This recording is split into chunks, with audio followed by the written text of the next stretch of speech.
there are still going to be people in these groups who are going to participate in some black mass rituals and some things that are really nasty. Now, if betrayal is the core of what these groups' philosophy has been, how do we ensure that they not simply change their mind in another year and decide, oh, well, now that we've gotten our enemies out of the way on the American side of things, the Rockefeller faction, now we're even more powerful, now we can kick the world's ass? Well, that's where the Black Dragon comes in, because we're going to have a secret organization that will go back to sleep, but we'll monitor these people and make sure it doesn't happen again. So there's no way they're going to be able to get away with it again. Too many people know about it, and there's too much power that's outside of their own control. Yeah, and the Asians will have their own secret network, and they will keep these people out of there, and that'll be one. And hopefully, there's a new organization in the West, which I've called the Black Dragon Society. But I need to make this clear. There is a different Black Dragon Society that was responsible for trying to create the Greater East Asia Co-Prosperity Sphere during World War II. Correct. And there are still their descendants of these people who run an organization that has the same name, but we know them, we talk with them, we have similar goals in many ways, but they're a separate organization. I chose the name Black Dragon Society because they set up martial arts centers all over the world, and these are run according to meritocracy. And they've always had a philosophy against nepotism. So we're saying, no, the original Black Dragon philosophy was to create a worldwide network for self-defense and never attack.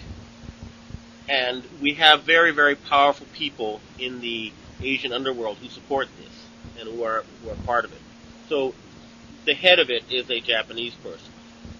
And I'm kind of like a liaison with the Western societies. So this is not just a bunch of people that are going to karate class on Wednesday night. You're saying that these martial arts organizations are fronts for something that's more organized than that. Oh yeah, no, I mean at the very top you have some very serious people. I mean, you got to remember they're all over the Chinese and Japanese military and the Yakuza and all this kind of stuff. And there's so many, for example, almost 200,000 U.S. Special Forces trained in ninjutsu here in Japan. And all those people have had serious martial arts training, and a lot of them believe in the philosophy that you should only fight to defend, and you should never attack women and children, and you should protect the weak. And a lot of the people in the Western forces completely agree with that philosophy. And the thing is, though, of course, in the West, they don't want to be ruled by China, and that's, of course, China's not going to rule the West. The point is that China and Asia does not want the West to rule them anymore. And they have had a secret colonial form of government in Japan. And they've been trying always to take over China, and the Chinese keep booting them out.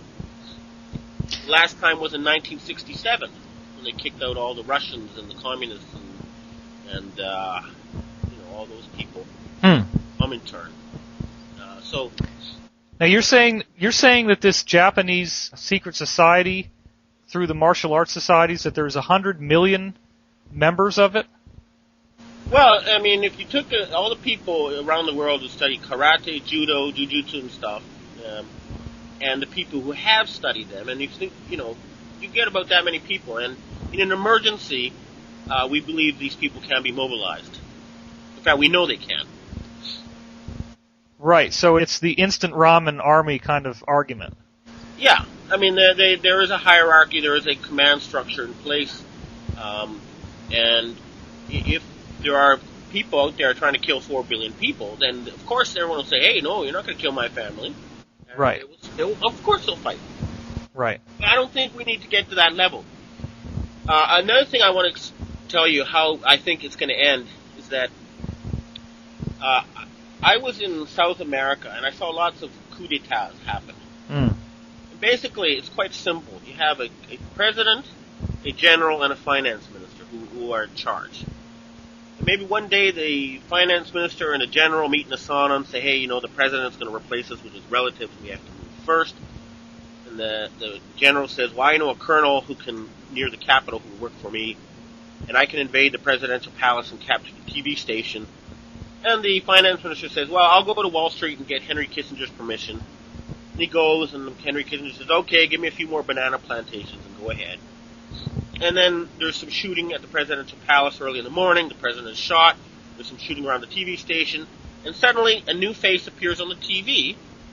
And that's when 99% of the people find out. I see. So, in a similar way, this high-level battle that very few people are reporting, when it's over, there are going to be sudden big announcements, all over the TV, all over everything. And that's when the brainwashed people are going to finally figure it out. Not until then, I'm afraid.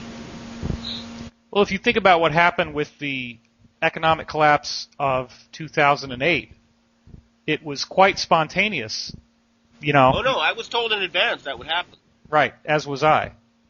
But for the average person, all of a sudden you have Lehman Brothers going down and all these other companies that AIG... Yeah, what happened was they cut them off, the feds off, all of a sudden, right? They who? This would be the Rothschild faction and the new banking system people. Okay. Cut off all that toxic waste from the financial system. And then there's been a ping-pong battle over control of these banking computers ever since. And the Fed people sent people out to China saying, please, give us some money. We'll change. Once we have Obama and everything will be different. And so the Chinese lent them $1 trillion and tried to give the benefit of the doubt to Obama. And they promised they would turn the U.S. into a communist country and whatever, and then China would be in charge of the world, and then we'll give you our military secrets, anything, but please, give us more money. And that's how they kept this thing going for the past year. But that ended in December with these Interpol planes and stuff. And so I'm now hearing that there's some sort of, accounting dates in this month that might be crucial. But, they're still trying very hard to suck up to and bribe China. And it's still not 100% over until it's over. But things are looking very good. It looks like the feds are really on their last legs. But they're not going to go quietly, and it's not over till it's over. Okay, well, look, I think I've said what I have to say at this present point anyway. Okay. As for the space and alien stuff, I'll believe that when the average person can go to the local spaceport and buy a ticket to another planet. It's got to be really that obvious. Well, I want these people to show up. I want to see it happen. But I believe that we're on our own, and it's up to us humans to solve our problems and not wait for some space fleet. Although I wish it happens, and if it does, I'd be very happy. I don't disagree with you in the sense that I feel like we do need to solve our own problems. What I'm trying to say is that we have had someone who worked in Space Command come forward and give some really explosive testimony. Yeah, I understand, but I want to see actual spaceships, landing in different cities around the planet, or at least, being up there and anybody can look at them with a telescope. You know what I mean? Like, I want to see them take action, and I don't want to hear talk about UFOs coming to rescue us. And I also know that they were planning a fake alien invasion. I have this from Von Braun's secretary. Carol Rosin, right.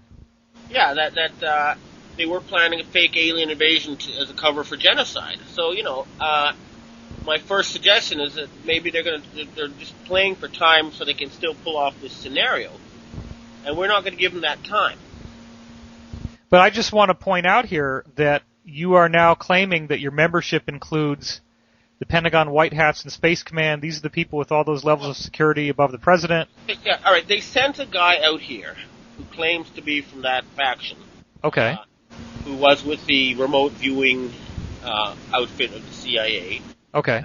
Gave me a whole bunch of material about forbidden technology and a lot of valuable information. And he seems like a nice guy, and he seems sincere, and he does seem to represent the good guys in the Nazi faction. And we